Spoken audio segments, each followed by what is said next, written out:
Good morning, everyone. So this morning my breakfast is going to be these three bananas, ripe bananas, and I'm going to be blending them with, I've already mixed about 10 dates and some water.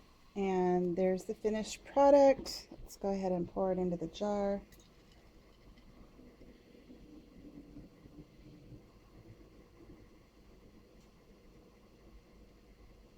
Oh my goodness, how do I do it?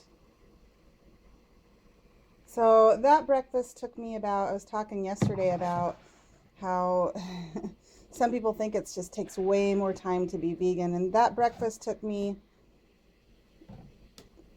a minute. I've got to clean my pitcher, so maybe 2 minutes. And it's a beautiful, filling, nutritious, non artery clogging, non disease causing, cruelty free breakfast. Yay! Hello, I'm Pam Fox. Thank you for being here. So, for the last couple of days, if you've been following me, I've just been talking about some of my thoughts on diabetes and some of my encouragements to diabetics. And I thought I would just wrap it up today with some final thoughts. Actually, I just want to share what I've learned about specifically about diabetes, what it is, how it's caused, and how it can be not only treated or managed, but reversed.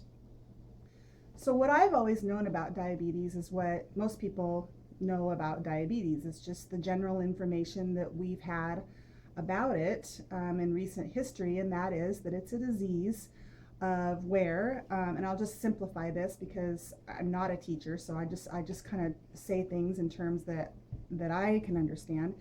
Simplified, it's a disease where there is blood sugar coursing through the body, and what that means is that when we eat, the pancreas releases insulin, and that insulin combines with glucose molecules from the food, okay, the fuel, the glucose fuel. And it's, I've heard it been said that the insulin is like a vehicle or it's like an escort. So that insulin combines with the glucose, and the insulin escorts that glucose, and it's what its job is to escort that glucose into the cell of the muscle, because our muscles need that fuel for us to move and to function and to live. Our brains almost rely exclusively on glucose, so something has to escort that glucose into the cells, and that's insulin's job. So blood sugar is what we call that glucose insulin bond. And so again, we eat, the pancreas releases the insulin combines with the glucose, and it begins to be delivered into the cells. So that's what's supposed to happen. Insulin's not a bad thing, it's a good thing.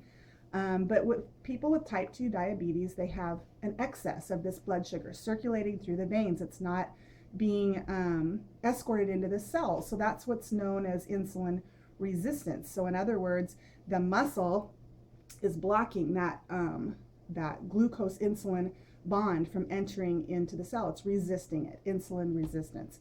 So the muscle resists the insulin glucose bond, and the blood sugar continues to circulate through the body, which is a bad thing, because now you have things like you have that glucose insulin bond attacking things like the nerves, optic nerve in the eye, which can cause blindness.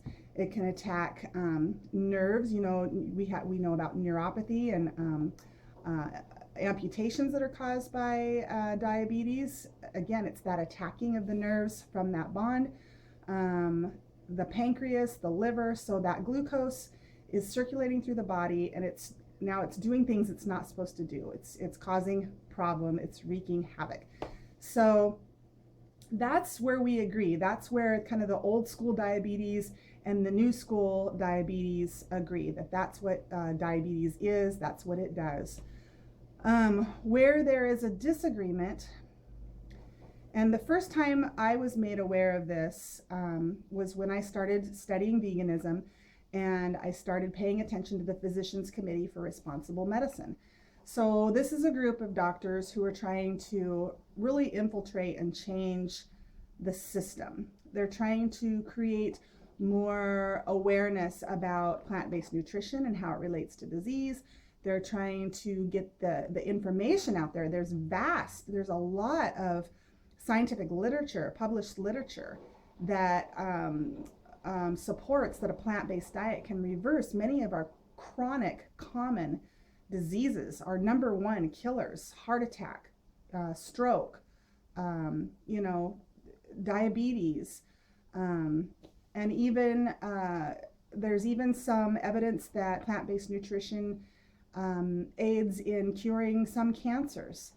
So there's a lot of evidence out there. And so unfortunately in the medical schools, they're not keeping up with that evidence. Okay, when you go to medical school, you study anatomy, you study disease, you study the pharmaceutical drug or surgery or specialty or whatever that treats that disease, but there's very little emphasis on nutrition. And so that's what the Physicians Committee for Responsible Medicine is trying to change that. So there's more, so that there's some, at least, emphasis and education on nutrition in med school.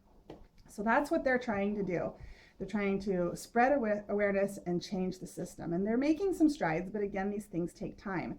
So, so when you go over to their website and you start to kind of dink around in there and you look at, you know, Dr. Neal Bernard, for example, he wrote the book, How to Reverse Diabetes, something like that. I can't remember the exact name, but it's something along that line.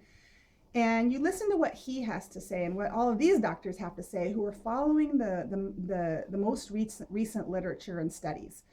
And they will tell you, first of all, let me back up. Let me tell you what myself and what most of us believe the cause of diabetes to be, and that is too much sugar in the diet, right? Because we have all this sugar circulating through the blood, so we need to cut back on carbs. That's what they say. So modern treatment for diabetes, besides medication, is to cut back on carbs, try to keep this, you know, your insulin levels level by cutting back on the carbs. They will tell you to reduce your fat, and they'll tell you to reduce your calories so that you can lose weight, because usually overweight, obesity, diabetes, they all go hand in hand. So that's how they will approach, that's how kind of the general modern conventional treatment is for diabetes. And I know this because, not because I'm diabetic, but because I work where we commonly have the local diabetic education specialists come from our local hospital and do diabetic workshops where I work. And this is what they preach, exactly what I just said. So now let's go over into the Physicians Committee for Responsible Medicine and what they say about diabetes. So they say that diabetes is a condition of fat toxicity. Okay, and I'm going to describe a little bit about what that means. So when we eat a diet that's high in fat, the standard American diet is very high in fat because it's comprised of a lot of animal foods which have saturated fat. Okay, and it's also comprised of a lot of junk foods which have trans fats. So when we eat this standard American diet, we consume a lot of fat.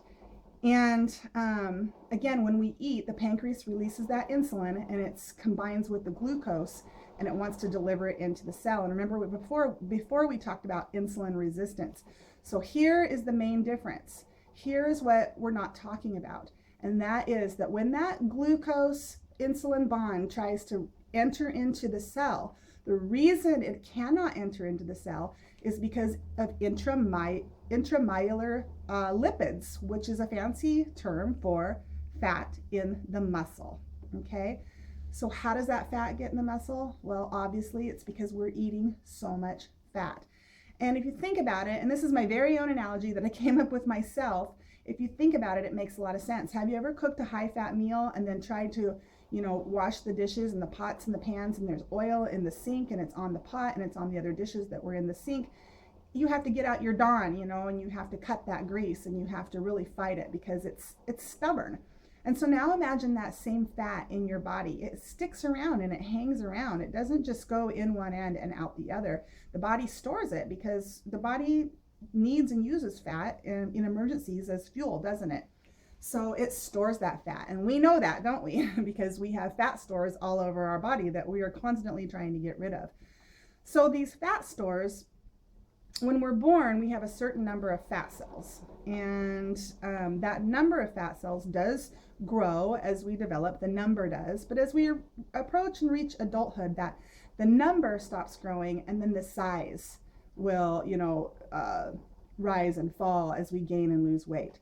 So when we're overweight, the fat cells can reach, their capacity. They reach their capacity, they're bulging, and they begin to seep fat or release or spill over fat. And then it just gets into the body. And again, that's where we have it attacking, we have it getting into the liver, we have it getting into the bloodstream. And that's just besides the fat that we're continually putting in our body every single day just from consuming foods. Okay, so again, you have the one side that's saying, oh, it's the carbohydrates. Cut the carbohydrates, manage diabetes. And over here you have it's the fats. Cut the fats. That's the source. That's the problem. That's what's causing that insulin glucose bond. That's what's prohibiting it from entering into the cell. Okay, so you have two schools of thought. One, we know from years and years of experience that it's not an effective treatment for diabetes. And the other, we don't know from years and years of experience because not many doctors are prescribing plant-based nutrition for their diabetic patients. But there have been many trials, many experiments, and the conclusions all say the same thing, and that is that a plant-based diet, high carb, low fat, a vegan diet, a healthy vegan diet, comprised of a variety of fruits and vegetables and whole grains and nuts and seeds and beans, will take that diabetes and bring your numbers back down to normal. Get off of medications. Time and time again, this is what happens in most cases for diabetics, and it's very exciting, isn't it? Unfortunately, we're just not there yet where it's a mainstream thing. So I just wanted to put this out there. And again, you can check. I'm gonna put my sources, some links below for you to check out, that will obviously confirm everything that I have to say. But you can check those out for yourself. Do further research on your own, and obviously decide for yourself. So my encouragement for you today obviously is that you can do this. Talk to your doctor, ask questions about plant-based nutrition.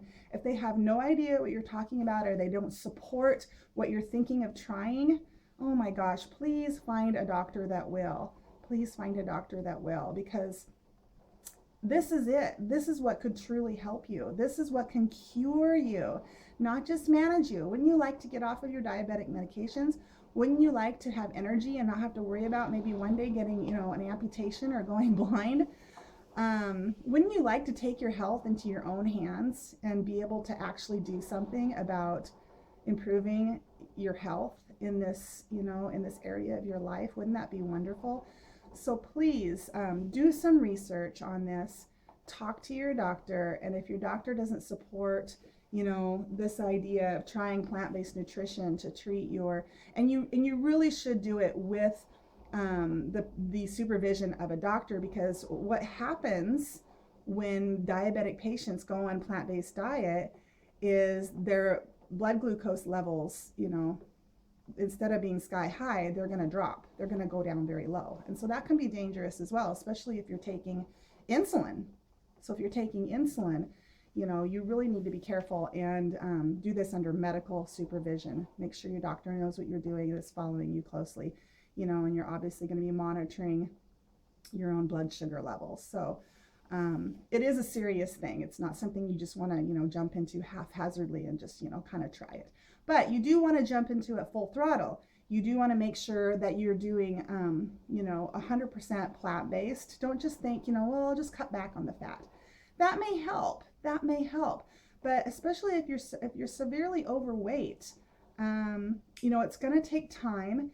You've got all these bulging fat stores in your body, so it's going to take time to get that fat toxicity, to start to lose weight, shrink those fat cells, and remedy this problem. So, you're going to have to educate yourself. You're going to have to be patient with yourself. It's going to take time, and just know that you can do this. You can do this. You can take responsibility, and you can make a difference in your health and wellness. For lunch, I had this leftover bulgur that we had for dinner last night. Again, I'm not really sure what all is in there, but it was delicious.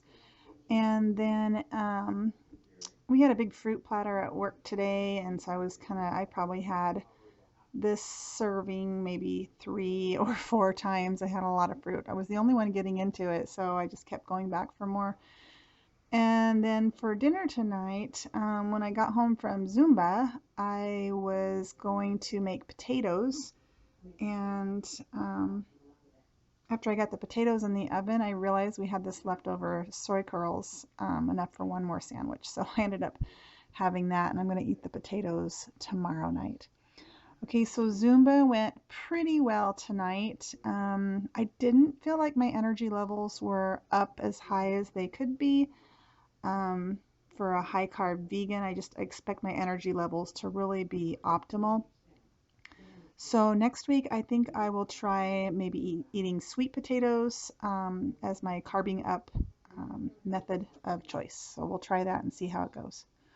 All right, everyone, that's it for tonight. Thank you so much for watching.